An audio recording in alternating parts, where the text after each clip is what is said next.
She mocked me in front of the entire company, calling me irrelevant, pathetic, and lost. But then her boss turned, looked at me, and said, "That's our CEO." What happened next left the whole room frozen. I still remember the tremor in my hands as I walked into that corporate event, a knot of dread and exhilaration twisting in my gut.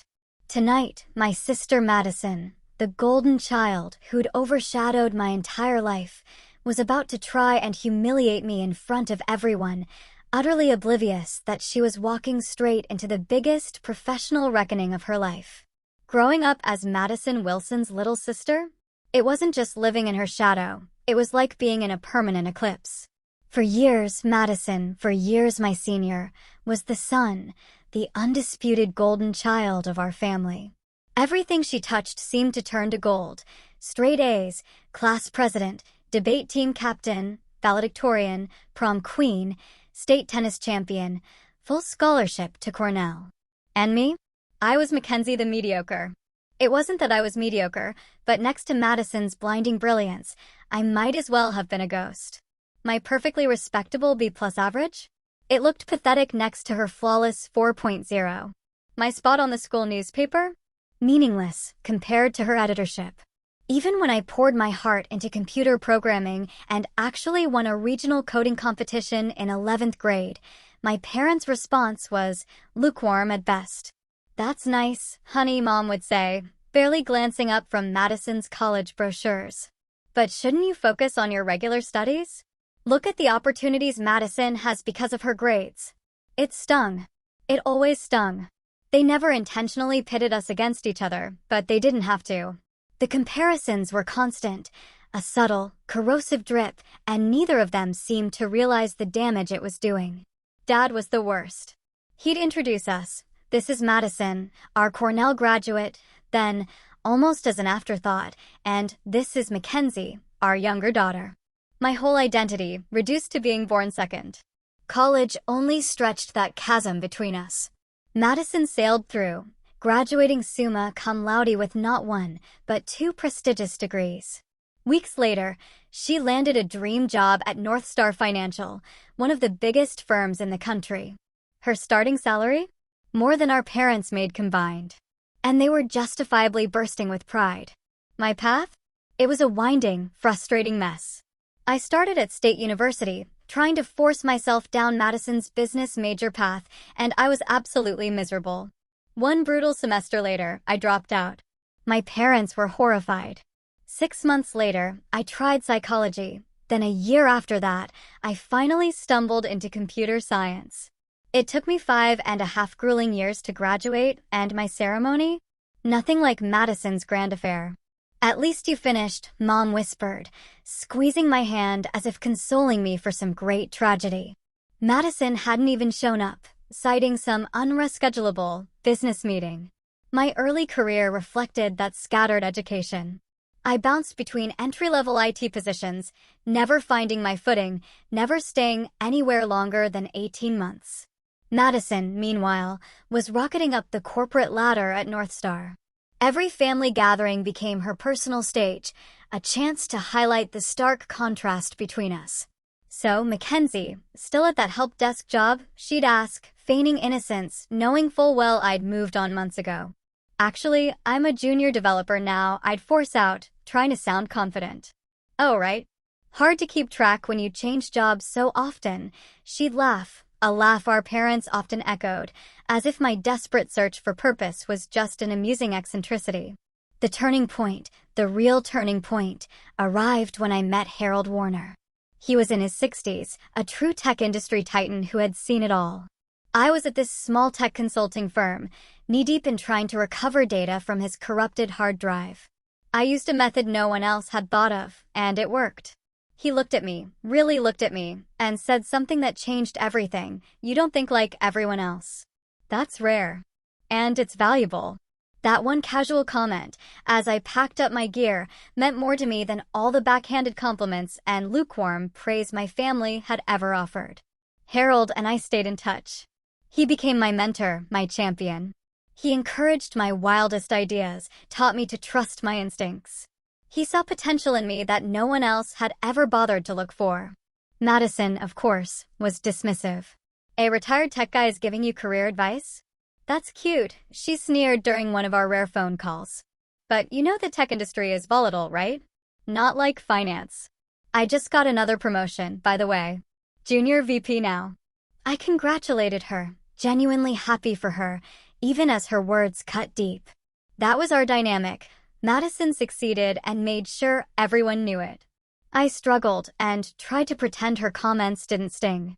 What Madison and my family didn't know was that for years, I had been secretly pouring my heart and soul into my own projects. Nights and weekends, I was coding, building prototypes for apps and systems that might never see the light of day, but that fulfilled me in a way no paycheck ever had. I showed some of them to Harold. His eyes would light up. "You've got something special here, Mackenzie," he'd say, as I walked him through my latest creation. "Don't let anyone tell you otherwise." For the first time in my life, I truly believed I was capable of more than just living in Madison's shadow. I just needed the right opportunity to prove it. Not just to my family, but to myself. The call from Harold came on a quiet Tuesday evening as I was nuking leftover Chinese food in my tiny apartment. His voice was unusually urgent. "Mackenzie, I need to talk to you about an opportunity. Are you free for breakfast tomorrow?" Over coffee and omelets the next morning, Harold laid out a proposition that would absolutely rock my world. He'd been asked to consult for Horizon Innovations, a promising tech startup that had hit a rough patch. "I want you to join me," he said, sliding a folder across the table. "As my associate." I nearly choked on my coffee. "Me? But I'm not a consultant. I'm just a developer." Harold's eyes crinkled. "You're a problem solver with vision. That's exactly what Horizon needs." The 3-month contract paid more than my annual salary. Still, I hesitated. What if I fail? I asked, my old doubts creeping back in. "Then you'll have learned something valuable and made good money doing it," he said simply. "But I don't think you'll fail." With that vote of confidence, I took the leap. 2 weeks later, I walked into Horizon Innovations. The company occupied 3 floors of a glass-fronted building downtown. Their logo, a stylized rising sun, was emblazoned on the walls, but the atmosphere inside was tense, hushed. Harold and I met the executive team, a bunch of middle-aged men who looked at me with thinly veiled skepticism. Only Lisa Sandoval, the head of product development, seemed genuinely happy to see us. She later confessed Horizon had 6 months of runway left. 6 months before they had to close their doors. For weeks, I observed, listened, absorbed everything. Nights and weekends were no longer mine. They belonged to Horizon. I pored over market research, customer feedback, competitor analyses until my eyes burned. What I found was a revolutionary data processing system, brilliant technology, but they were marketing it all wrong. They were targeting the wrong clients, with the wrong pricing model, completely missing their true market.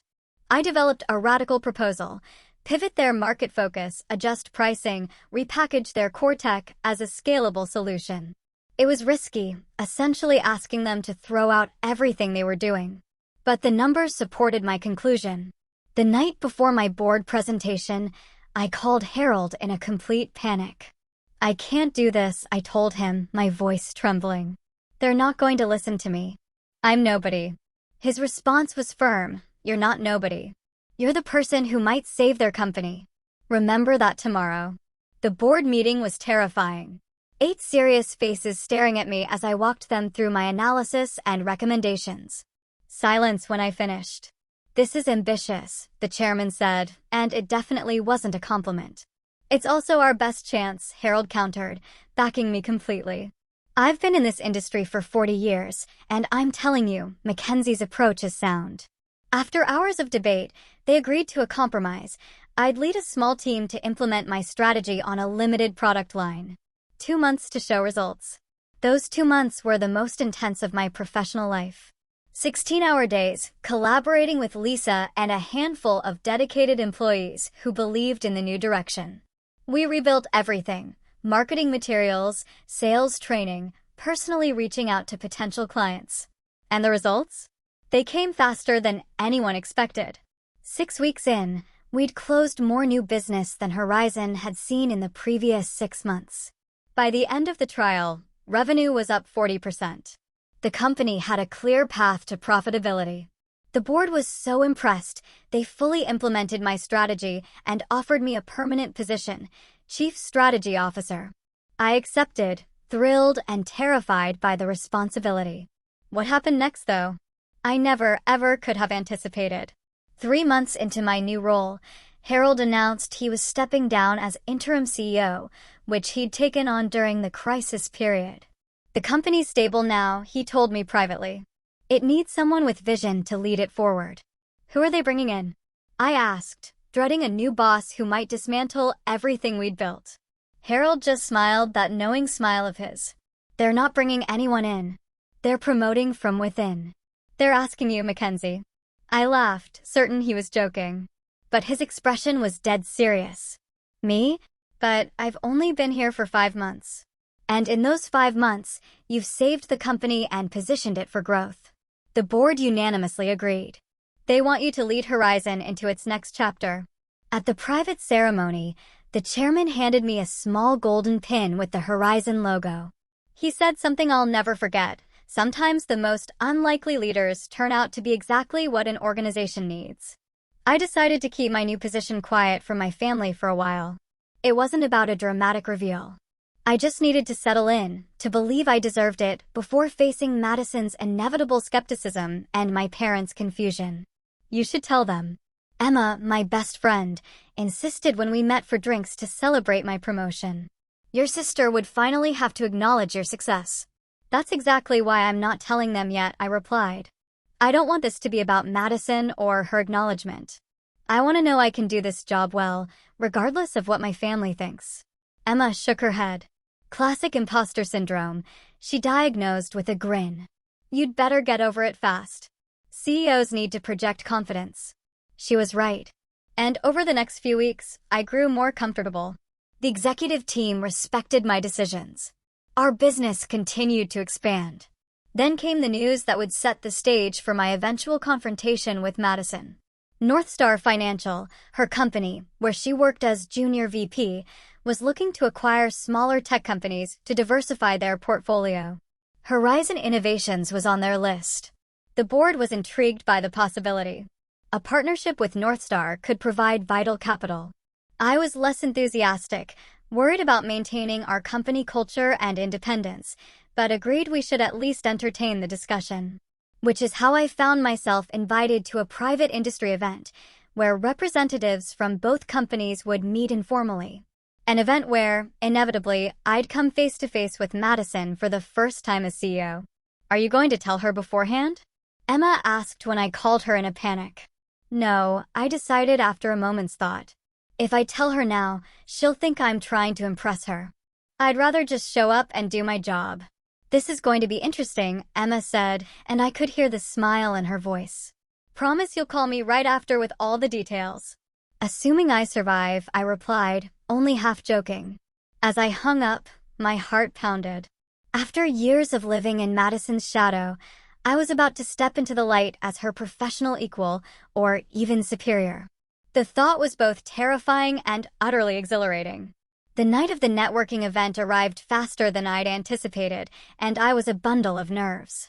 I stood in front of my closet, second-guessing my outfit for the 20th time. Usually, I felt underdressed next to Madison's perfect designer wardrobe. Tonight had to be different. I finally settled on a tailored charcoal suit, subtle pinstripes, a silk blouse in Horizon's deep blue. Professional. Authoritative, without trying too hard. I applied minimal makeup, swept my hair into a sleek low bun, and added that small golden Horizon pin to my lapel. Looking in the mirror, I barely recognized myself. The nervous younger sister was gone, replaced by someone capable, in charge. You've earned this, I told my reflection, a mantra Harold had given me. The event was at the Grand, a luxury hotel downtown known for hosting exclusive corporate gatherings. As my driver pulled up to the entrance, I took a deep breath, straightened my shoulders, and stepped out into the cool evening air. Inside, the ballroom was elegant, transformed into a networking space. I recognized some faces. The North Star contingent was easy to spot, tight groups, exuding that particular confidence of people who know they're the most powerful in any room. Have you seen the Horizon CEO yet? I overheard one man ask another. Heard they recently appointed someone new, but information's been surprisingly tight-lipped. His companion replied with a dismissive wave. Probably some tech veteran they brought in to make the company attractive for acquisition. These startups always do that when they're looking to sell. I smiled to myself. They were so wrong. Then, a familiar voice, sharp and clear, cut through the ambient chatter like a knife. Jake, Elizabeth, so good to see you both. Madison. My sister. She looked exactly as I remembered, perhaps even more polished. Her blonde hair was cut in a sleek bob that emphasized her sharp cheekbones, and her navy blue dress screamed expensive confidence. She worked the room with practiced ease. I watched her for a few minutes, delaying the inevitable. She'd always thrived in these settings. I always counted the minutes until I could escape. Finally, I knew I couldn't avoid her all night. I set down my glass and walked towards her. She spotted me from about 10 feet away. Her perfectly maintained smile flickered, just for a second, before returning at full wattage. "Mackenzie," she exclaimed, loud enough for those nearby to hear. "What a surprise. I had no idea you'd be here." The subtle emphasis on "you" was unmistakable, communicating her real question. What was I doing at an exclusive industry event? "Madison," I replied, keeping my voice steady, leaning in for the obligatory air kiss. "It's been a while." "Too long," she agreed, insincerely. "Let me introduce you.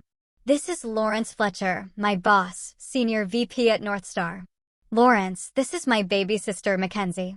Lawrence, a distinguished man in his 50s, extended his hand. "A pleasure to meet you, Mackenzie. Are you in finance like your sister?" Before I could answer, Madison swooped in. "Oh no. Mackenzie works in tech support, isn't it now? Or have you moved on again?" The condescension was subtle, but it landed like a punch. I saw Lawrence's interest dim slightly, but to his credit, he maintained his polite expression. "I'm still in tech," I said simply, choosing not to correct her assumption just yet. "How are things at North Star? I hear you're looking at expanding into the tech sector." Lawrence's eyebrows rose slightly, perhaps surprised that someone in tech support would be aware of their corporate strategy. "Indeed, we are. The future is digital after all." "Smart move," I nodded. "Though tech acquisitions can be tricky to integrate successfully. That's why we do extensive due diligence," Madison interjected, clearly annoyed that I was engaging her boss in actual business conversation. "Speaking of which, Lawrence, we should join the others. The Westbrook team wanted to continue our discussion from yesterday." Lawrence, however, seemed slightly reluctant to end our conversation. "Actually, I'm finding this quite interesting. Mackenzie, what's your perspective on the challenges of merging traditional finance with tech culture?" As I began to answer thoughtfully, drawing on my recent experience leading Horizon through its transformation, I could see Madison growing increasingly uncomfortable. Her eyes darted around the room, searching for an escape, and she kept trying to interject with comments designed to emphasize her importance. "That's an insightful point," Lawrence said when I finished, genuine respect in his voice. "You seem to have a solid grasp of both industries." Madison, with a tight smile, said, "Mackenzie's always been a quick study. But theoretical knowledge is one thing. Actually managing these complex transitions is quite another. Our team at North Star has successfully integrated 3 companies this year alone." "Impressive," I acknowledged, refusing to be baited into competition.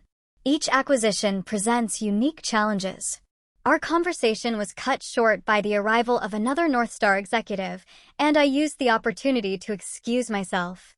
As I walked away, I could feel Madison's eyes burning into my back. Our brief interaction had not gone according to her script, and I knew she wouldn't let that stand. An hour later, I was mingling with various attendees, including several of my own executives who carefully addressed me as Ms. Wilson rather than CEO, as we'd agreed beforehand. I was deep in a fascinating discussion about data with the CTO of another company when I noticed Madison watching me from across the room, her expression calculating. When we took a brief break, she approached, this time alone. I'm confused, she said without preamble. Why exactly are you here, Mackenzie? This is a closed industry event for executives and decision makers. The implication was clear. I didn't qualify. I was invited, I replied simply. By whom? She pressed.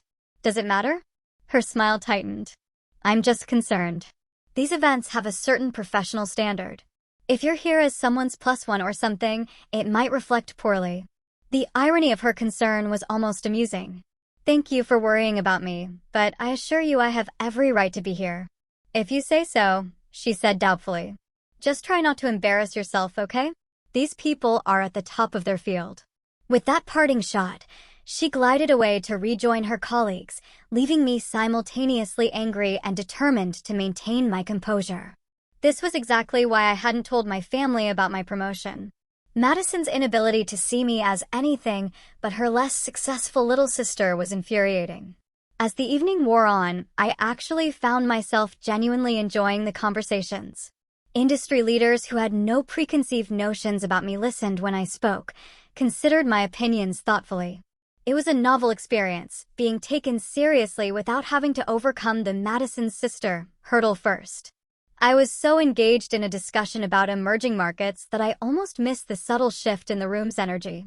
Glancing up, I noticed a small crowd had gathered around Madison, who was gesturing animatedly. Something about her posture set off warning bells in my mind. Excusing myself from my conversation, I drifted closer, staying just out of her immediate view. As I approached, her voice carried clearly across the space between us. Absolutely brilliant at solving little technical problems, but completely lost when it comes to the big picture. Our parents worried about her for years. My stomach dropped. She was talking about me. You should have seen her in college, Madison continued, her voice rising just enough to make other conversations falter as people tuned into her story. Changed majors 3 times and took nearly 6 years to graduate. Meanwhile, I was already a junior analyst at North Star. Laughter rippled through her audience, though I noticed several people shifting uncomfortably. Emboldened by the attention, Madison raised her voice slightly. She's always been this way, jumping from job to job, never quite finding her place. Tech support 1 month, junior developer the next. She made air quotes around developer, as if the title itself was a joke. Our parents finally stopped asking about her career at family dinners. It was just too depressing. I stood frozen, the familiar hot wave of humiliation washing over me. This was Madison's specialty, taking my personal struggles and transforming them into amusing anecdotes that, by comparison, highlighted her own soaring success. She'd done it at family gatherings, at every social event we'd ever attended, and now, here she was, doing it in front of industry professionals who were potential business partners for my company. Lawrence, her boss, stood at the edge of the group, his expression growing increasingly uncomfortable. He caught my eye across the room, looking utterly mortified on my behalf, though he made no move to intervene. The funny thing is, Madison was saying now, her voice dripping with mock pity, she's actually here tonight. I have no idea how she wrangled an invitation, but that's Mackenzie for you.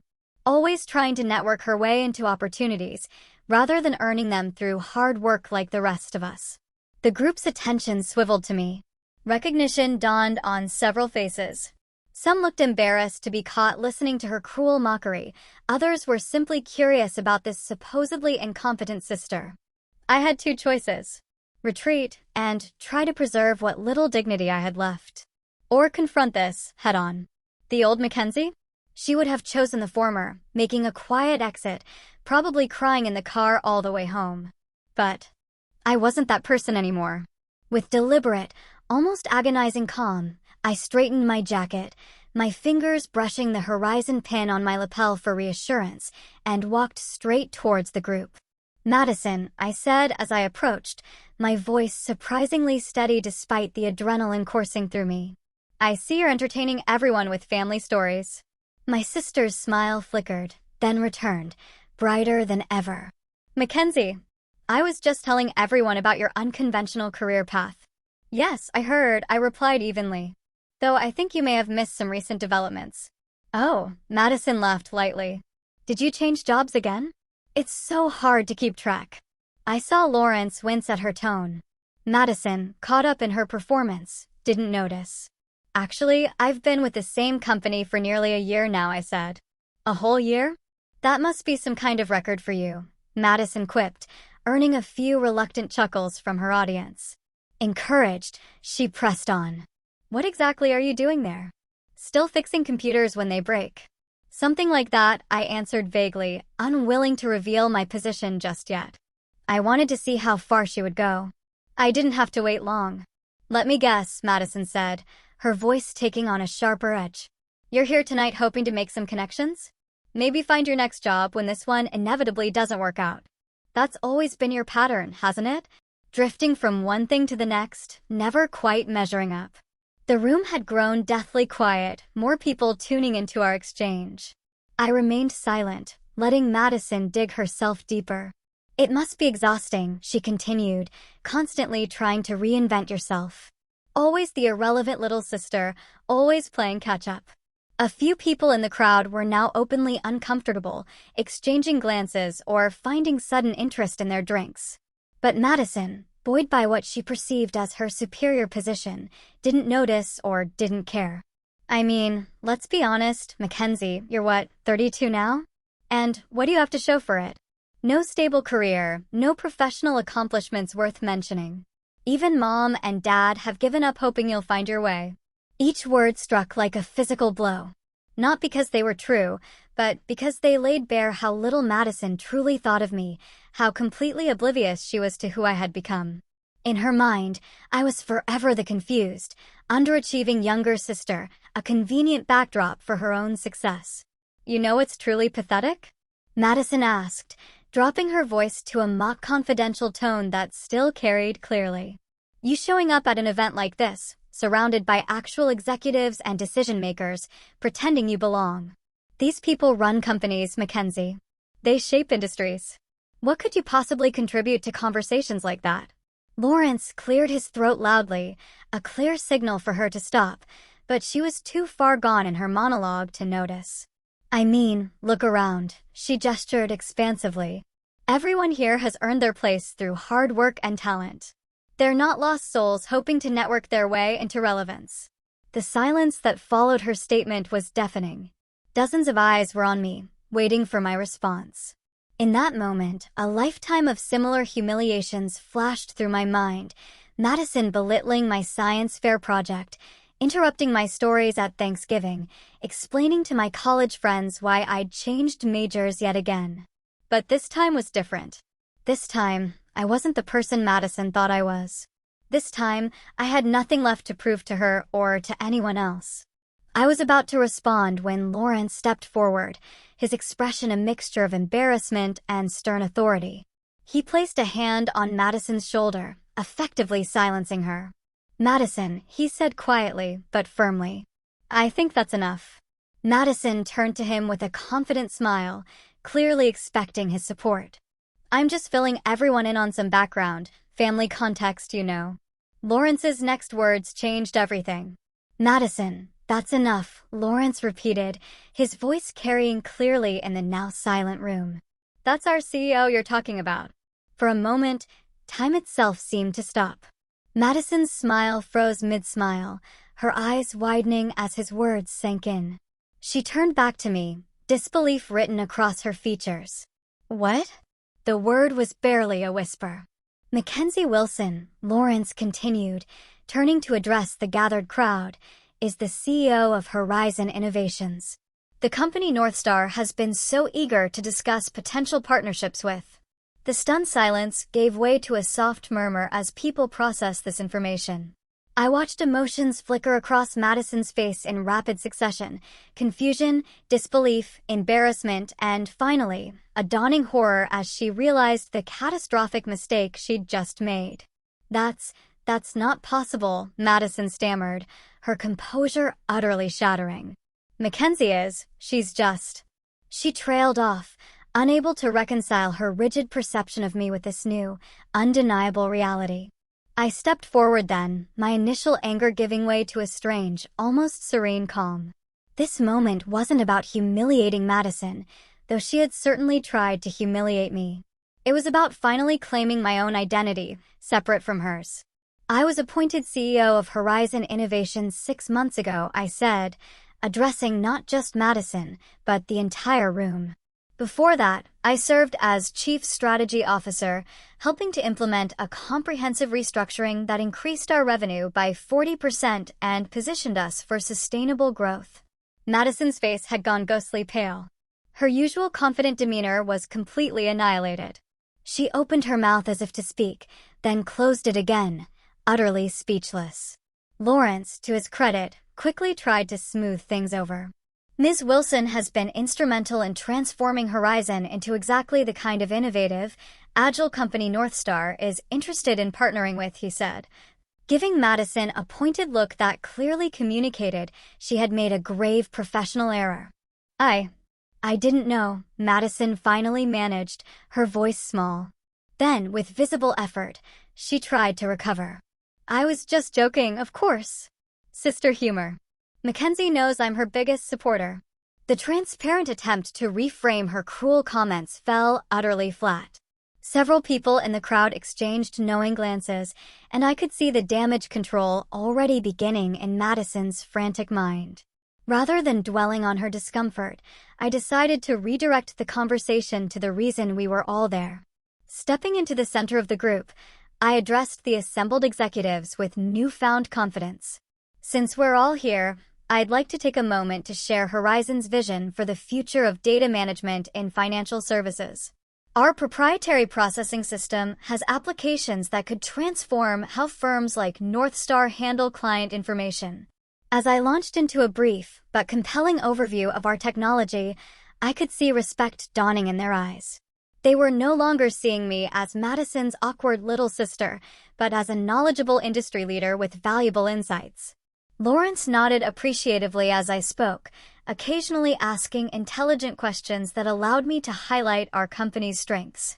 Madison remained silent throughout, her expression a fluctuating mixture of shock and mortification. When I finished my impromptu presentation, several executives approached with business cards and requests for follow-up meetings. Lawrence was particularly enthusiastic, pulling me aside to express his personal interest.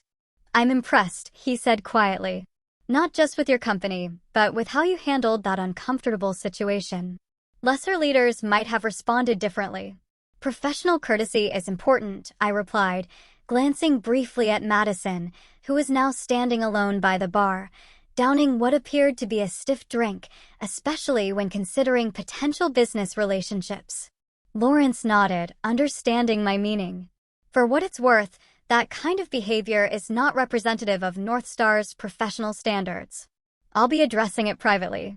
I thanked him for his candor, exchanged contact information, and promised to have my team follow up with his. As he walked away, a huge weight lifted from my shoulders. For perhaps the first time in my adult life, I had been seen and evaluated on my own merits, not as an extension or comparison to Madison. The rest of the evening passed in a blur of introductions and conversations. Industry leaders who had previously ignored me now sought me out. Business cards accumulated in my pocket, and potential opportunities for Horizon multiplied with each discussion. Madison made one attempt to approach me. Her expression was a forced mixture of contrition and sisterly affection. Mackenzie, can we talk for a moment? Privately. I think we've both said enough for one evening, I replied, not unkindly, but very firmly. We can discuss family matters another time. Tonight, I'm here as Horizon's CEO. She flinched slightly at the rejection, but nodded, seeming to understand that she had crossed a line that couldn't be easily walked back. Of course. Another time. As the event began winding down, I caught Madison watching me from across the room. Our eyes met briefly, and I saw something I'd never seen in her expression before, uncertainty, tinged with what might have been respect. I gave her a small nod before turning away, knowing that whatever happened next between us, our relationship had fundamentally changed. In the car ride home, I finally allowed myself to process the emotional roller coaster of the evening. There was no triumph in Madison's humiliation, not truly. That wasn't what I had wanted. But there was undeniable satisfaction in finally being recognized for my own accomplishments in my own right. As promised, I called Emma the moment I got home, despite the late hour. "You will not believe what just happened," I began, kicking off my heels and sinking onto my couch. "Try me," she replied, and I could hear the smile in her voice. The morning after the networking event, I woke to a barrage of notifications on my phone. Word had spread quickly through industry channels about the confrontation between Madison and me with varying degrees of accuracy. My PR director had already sent 3 increasingly urgent messages requesting guidance. I sent a brief reply, business as usual. No comments on personal matters. The last thing I wanted was to fuel gossip or create the impression that I defined myself in opposition to my sister. Horizon's success and my leadership would speak for themselves without needing to address family drama. As I was getting ready for work, my phone rang. Madison's name flashed on the screen. I hesitated before answering, unsure if I was ready for this conversation. "Hello, Madison," I said, keeping my voice neutral. "Mackenzie," she sounded different, subdued, uncertain. "I think we need to talk about last night." "I agree," I replied, sitting on the edge of my bed. "That wasn't how I wanted you to find out." There was a pause. Then, "Why didn't you tell me? Or Mom and Dad? 6 months as CEO, and you didn't think to mention it to your family." The accusatory tone was creeping back into her voice, but underlying it, I heard genuine hurt. For the first time, I considered how my secrecy must have looked from her perspective. "I needed time," I explained. "Time to grow into the role, to prove to myself that I deserved it. And honestly, Madison, would you have believed me if I told you?" Another long silence. "I don't know," she finally admitted, her voice barely audible. It's not what I expected from you." "That's part of the problem," I said gently. "You've had a very fixed idea of who I am for a long time." "We both have." She exhaled slowly. "Lawrence called me into his office first thing this morning. He was not happy about how I represented Northstar last night." "I'm sorry about that," I said, and I meant it. Whatever our personal issues, I never wanted to jeopardize Madison's career. "Don't be," she replied, a short, humorless laugh. "I deserved it." He said I demonstrated poor judgment and unprofessional behavior. "He's removing me from the Horizon acquisition team." This news surprised me. "Madison, I can call him." "Explain that it was a personal no," she cut me off. "Don't." "He's right. I let personal feelings affect a business situation. That's exactly what we're trained not to do. Besides, it would be a conflict of interest now, given our relationship." The word relationship hung between us. For so long, it had been defined by competition. Could we build something different now? Mom and Dad called, Madison continued. "Someone they know is at the event and told them what happened. They want us both to come to dinner this weekend to talk." I grimaced, imagining the awkwardness. "Are you going?" "I think we should," Madison said, surprising me again. "They deserve to hear about your success directly from you, not through the grapevine." I agreed. We made tentative plans to meet at our parents' house on Sunday. As we were about to hang up, Madison added, "For what it's worth, Mackenzie, what you've accomplished is impressive." I shouldn't have needed Lawrence to tell me that for it to register. It wasn't quite an apology, but from Madison, it was significant. "Thank you," I replied. "That means a lot." The call ended, leaving me with mixed feelings. The conversation had gone better than expected, but years of complicated history couldn't be resolved in one phone call. At least, it was a start. At the office, I found my team buzzing with energy. News of our potential partnership with Northstar had everyone excited. Lisa caught me in the hallway. "We've already received calls from 2 other financial institutions interested in our technology," she reported excitedly. "Your presentation last night made quite an impression." "Good," I smiled. "Set up meetings with both. And Lisa, thank you for your support last night. It meant a lot." She squeezed my arm gently. "That's what teams do. We have your back." Later that morning, I received an email from Lawrence Fletcher requesting a private meeting to discuss the partnership potential between our companies. His message made no mention of Madison or the previous night's events, maintaining strictly professional language. I appreciated his discretion. I was responding to his email when Harold called. "I hear you had quite an evening," he said without preamble. "News travels fast," I sighed. It wasn't how I planned to reveal my position to my sister. "Sometimes the universe has its own timeline," Harold replied philosophically. "Are you all right?" "I am," I realized, somewhat surprised by the truth of it. "Actually, I feel lighter, like I finally stepped out of a shadow I've been carrying for years." "Good," Harold said. "Because now comes the hard part." "What's that?"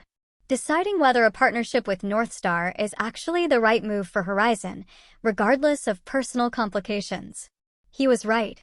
Of course, the confrontation with Madison had overshadowed the actual business purpose of the event. Now, I needed to evaluate the potential partnership on its merits alone. "I've scheduled a meeting with the executive team for tomorrow," I told him. "We'll review all options objectively before proceeding." "That's my girl," Harold said proudly. "Always the strategist." Sunday arrived more quickly than I would have liked. I found myself sitting in my car outside my parents' suburban home, gathering courage. Madison's sleek black Mercedes was already in the driveway. The family dinner was initially as awkward as I'd feared. My mother fussed nervously with the food, while my father alternated between uncomfortable silence and forced cheerfulness. Madison was subdued, offering polite comments, but avoiding any substantial conversation. Finally, over dessert, my father cleared his throat. "So," he began. "I understand. Congratulations are in order, Mackenzie." "Thank you," I replied, meeting his gaze steadily. "I was appointed CEO of Horizon Innovations 6 months ago." "6 months?" my mother exclaimed. "And you didn't tell us?" "I wanted to establish myself first," I explained, repeating what I told Madison. The company was going through significant changes, and I needed to focus on leading that transformation. Still, my mother persisted. "We're your family. We should have been the first to know." But then, Madison surprisingly came to my defense. "I think I understand why Mackenzie kept it quiet," she said, setting down her fork. "Our family has a certain dynamic." My parents looked confused. "What do you mean?" my father asked. Madison glanced at me before continuing. "We've always had to find roles in this family. I was the achiever, the successful one. Mackenzie was." She hesitated. "The perpetual work in progress. I finished for her." "That's not fair," my mother protested, but her tone lacked conviction. "Isn't it?" I asked gently. "When I dropped out of college, Dad, you told me I should try to be more like Madison. When I changed careers for the 3rd time, Mom, you asked if I'd ever find my place, like Madison did." My parents exchanged uncomfortable glances, recognition dawning in their expressions. "We never meant to compare you," my father said eventually. "We just wanted you to be successful." "And in your minds," I pointed out, success looked like Madison's path. But that wasn't my path. It took me longer to find my way, but I did find it. On my own terms. Madison, who had been quiet watching this exchange, spoke up then. "I owe you an apology, Mackenzie." "Multiple apologies, actually. I've been unkind, competitive in ways that weren't healthy for either of us." The admission clearly cost her, and I appreciated her willingness to make it in front of our parents. "I wasn't blameless either," I acknowledged. "I resented your success instead of finding my own definition of it." My mother wiped away tears. "I had no idea you felt this way, either of you. We never wanted to create this competition between you." "It wasn't intentional," I assured her. "But it was real, and now we have a chance to change it." The conversation that followed was one of the most honest our family had ever had. My parents expressed genuine interest in my work at Horizon, asking thoughtful questions about my leadership approach and vision for the company. Madison shared some of her own insecurities, how her rapid rise at North Star had created intense pressure to maintain a perfect image, contributing to her competitive behavior. By the time we left that evening, something had shifted in our family dynamic. It wasn't perfect, and years of established patterns wouldn't change overnight, but we had made a start. In the driveway, Madison stopped me before I got into my car. I meant what I said in there. "I am sorry for how I've treated you, especially at the networking event." "I know," I said, "and I accept your apology." She hesitated, then asked, "Will this affect your decision about the partnership with North Star?" "No," I replied. That decision will be based on what's best for Horizon, nothing else. Madison nodded, seeming relieved. That's fair. For what it's worth, I think there's potential for both companies to benefit regardless of our personal history. I agree, I replied. Which is why I've scheduled a meeting with Lawrence for next week to discuss specific terms. She looked surprised. You have. Business is business, I said with a small smile. And apparently, I'm pretty good at it. For the first time in perhaps our entire adult lives, Madison looked at me with genuine respect. Yes, she said simply. You are. The following week brought another surprising development. Lawrence called personally to inform me that he wanted to restructure the potential partnership between our companies. I've been thinking about our conversation at the event, he explained. Your approach to data management could transform our entire operation. Rather than acquisition, I'd like to propose a strategic alliance. Horizon would remain independent, but we'd integrate your systems across our platform. It was exactly the kind of partnership I had hoped for, one that would provide Horizon with North Star's resources and reach while preserving our autonomy and culture. I'm definitely interested, I told him. Have your team send over the details and we'll set up a formal meeting. Excellent, Lawrence replied. And Mackenzie, I've been restructuring our tech division leadership. We need someone who truly understands both finance and technology to head the integration on our side. I immediately knew where he was going with this. Madison would be excellent in that role. You think so? He asked, sounding surprised. After everything that happened? Madison is intelligent, detail-oriented, and knows North Star's operations inside out, I said. Our personal history aside, she would be an asset to the project. There was a pause before Lawrence responded. That's remarkably generous of you. It's not generosity, I corrected him. It's good business. After we hung up, I called Emma to update her on all the developments. So, let me get this straight, she said when I finished. Your sister publicly humiliated you, but now you're possibly going into business with her company and even recommended her for a position that would have you working together? Life is complicated, I replied with a laugh. No kidding, Emma said. Just promise me one thing. When they make the movie about your life, make sure they cast someone good to play me. I was still laughing when my assistant notified me that Harold had arrived for our weekly mentoring session. Seeing him walk into my office, I was struck by how much had changed since that first meeting in the diner when he'd offered me the consulting position with Horizon. You're looking well, he observed, settling into the chair across from my desk. The events of the past week seem to have agreed with you. I feel different, I admitted. More complete somehow. Harold nodded thoughtfully. You know, when I first met you, I saw someone with extraordinary potential who was held back by how others perceived her. More importantly, by how she perceived herself. And now? I asked. Now I see a leader who has stepped fully into her power, he said simply. Someone who makes decisions. Based on what's right, not what's easy or expected. His words warmed me. I couldn't have done it without your guidance. Nonsense, Harold waved dismissively. I merely opened a door. You walked through it on your own and built this success with your own talent. We spent the next hour discussing Horizon's future, the potential alliance with North Star, and my vision for where to take the company next. As Harold was leaving, he paused at the door. By the way, he said casually, Lawrence Fletcher called me yesterday. Apparently, you suggested your sister for the integration team. I nodded, curious about his reaction. Harold smiled. That's the difference between a boss and a leader, Mackenzie. A boss holds grudges. A leader sees potential, even in difficult relationships. After he left, I sat quietly at my desk, reflecting on everything that had happened. From the outside, my success might look like a story of revenge. The underestimated sister finally getting her moment of triumph. But it wasn't about winning or losing. It wasn't about Madison or even my parents. It was about finding my own path in my own time and recognizing that success wasn't a fixed destination, but a journey of continual growth and self-discovery. Madison and I would never have a simple relationship.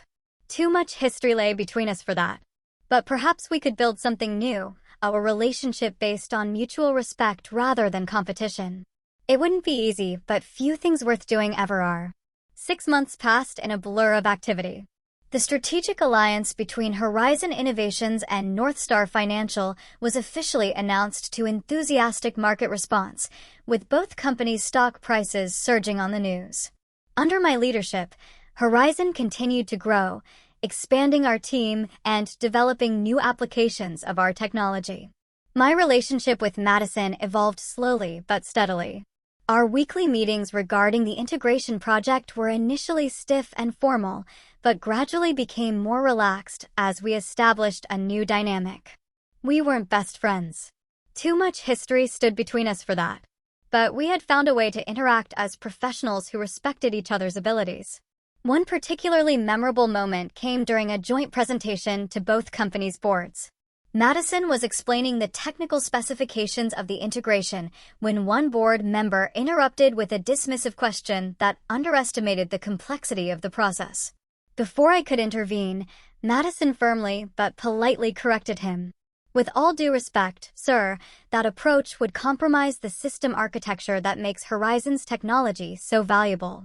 As my sister, as CEO Wilson has emphasized, maintaining data integrity throughout the integration is non-negotiable.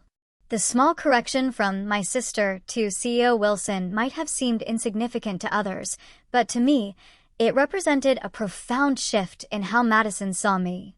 No longer just her little sister, but a CEO whose vision deserved respect. After the meeting, I caught up with her in the hallway. "Thanks for backing me up in there," Madison shrugged. But I could see she was pleased. It was the right call. "Your system architecture is impressive. I've learned a lot studying it these past months." Coming from Madison, this simple acknowledgement meant more than effusive praise from anyone else.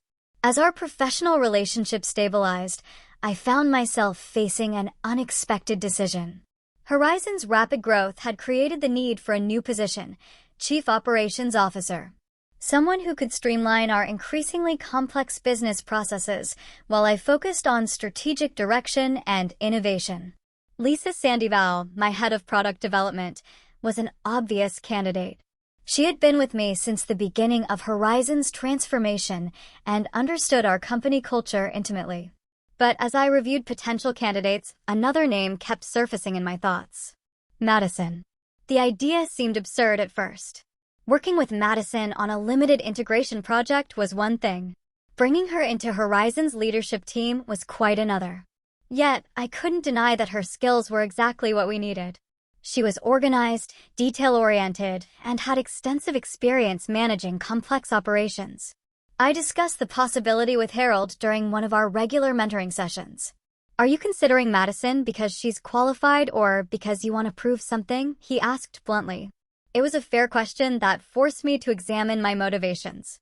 After careful reflection, I concluded that while our history complicated things, Madison truly was the best person for the job.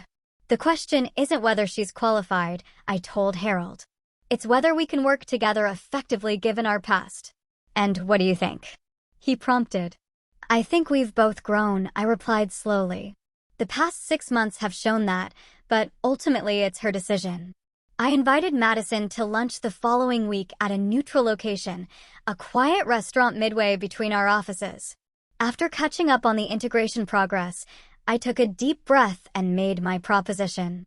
"I'd like you to consider joining Horizon as our Chief Operations Officer," I said, sliding a formal offer letter across the table.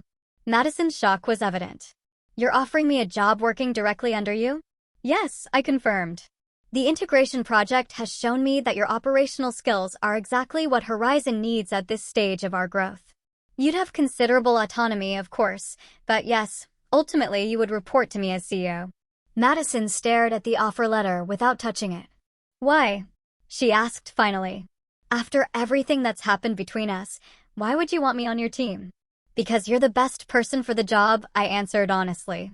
"And because I think we've proven we can work together effectively when we both focus on common goals rather than old rivalries." She was quiet for a long moment. "What about North Star?" "I've built my career there." "I've already spoken with Lawrence," I admitted. "He doesn't want to lose you, but he understands this is a significant opportunity. He's offered to keep a board position open for you if you decide to make the move." Madison finally picked up the offer letter, scanning the details. This is generous. It's market rate for your experience and the scope of the position. I said nothing more, nothing less. I'd need time to think about it, she said, folding the letter carefully. Of course, take all the time you need. We finished lunch discussing lighter topics, but I could see Madison's mind working, weighing possibilities and implications. 3 days later, she called to accept the position. Madison's integration into Horizon's culture wasn't seamless. Some employees were wary, having heard rumors about our confrontation at the networking event. Others questioned whether her appointment was due to nepotism rather than merit. Madison faced these challenges with more grace than I might have expected, working diligently to prove her value through actions rather than words. For my part, I made it clear to the entire organization that Madison had been hired for her skills, not her relationship to me. I established transparent boundaries and expectations, ensuring that our professional interactions were visible and accountable to the executive team. Slowly but surely, the awkwardness faded. Madison's operational expertise began to show results as our processes became more efficient and scalable. Team members who had initially been skeptical came to appreciate her attention to detail and commitment to excellence.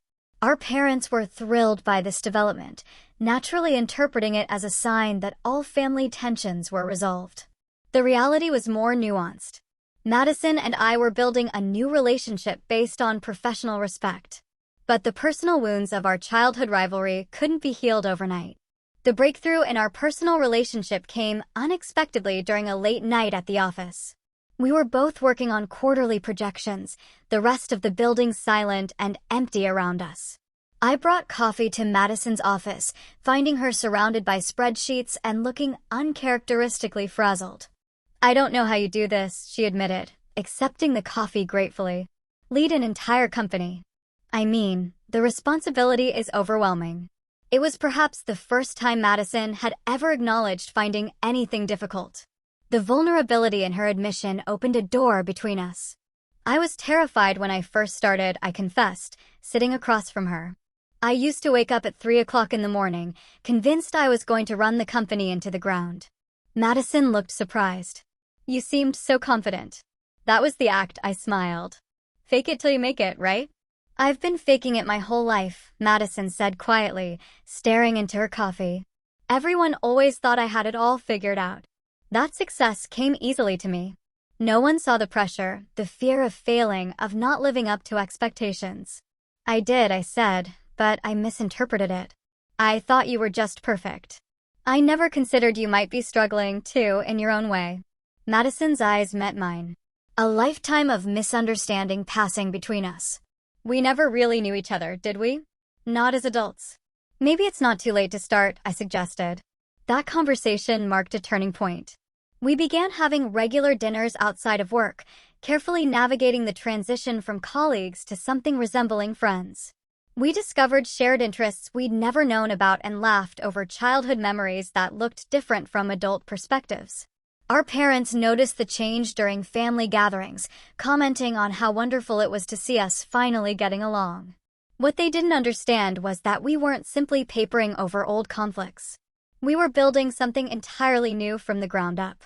At Horizon, I implemented changes to our company culture that were directly informed by my experience of being underestimated. We created mentorship programs that paired senior executives with promising employees from diverse backgrounds. Our hiring practices were restructured to value varied career paths rather than traditional metrics of success. I made it a point to highlight that innovation often comes from unexpected places and people. These initiatives weren't just about my personal philosophy. They made good business sense. Our team became more creative, more resilient, and more collaborative as we embraced different perspectives and approaches. 1 year after the fateful networking event, Harold announced his retirement from active consulting. We held a celebration at Horizon's headquarters where I had the opportunity to publicly thank him for his guidance. Harold saw potential in me when no one else did, I told the gathered crowd. He taught me that leadership isn't about having all the answers. It's about asking the right questions and being willing to learn from everyone around you. After the formal ceremony, Harold and I sat together in my office, sharing a quiet moment amid the festivities. "I'm proud of you, Mackenzie," he said, looking around at what Horizon had become under my leadership. "Not just for the company's success, but for how you've handled everything else, your sister, your family, your own growth." "I had a good teacher," I replied. Harold shook his head. "Teachers can only open doors. You walked through them yourself. What advice do you have for me going forward?" I asked, knowing this might be one of our last mentoring conversations. Harold considered the question carefully. "Remember that success isn't a destination, it's a journey. And the most important relationship you'll ever have is with yourself. Be as kind to yourself as you've learned to be with others, including Madison." His words stayed with me long after the party ended. That night, I found myself reflecting on the incredible journey of the past year and a half. From consultant to CEO. From Madison's shadow to my own light. From resentment to understanding. The story that others might tell about this time would focus on the dramatic moment of revelation, Madison's humiliation, and my triumph. But the true transformation had happened in the quieter moments that followed, in difficult conversations, in small acts of professional respect, in the gradual rebuilding of trust, and the discovery of new common ground. Success, I had learned, wasn't defined by titles or salaries or even moments of public vindication. It was defined by resilience, the ability to fall down 7 times and stand up 8.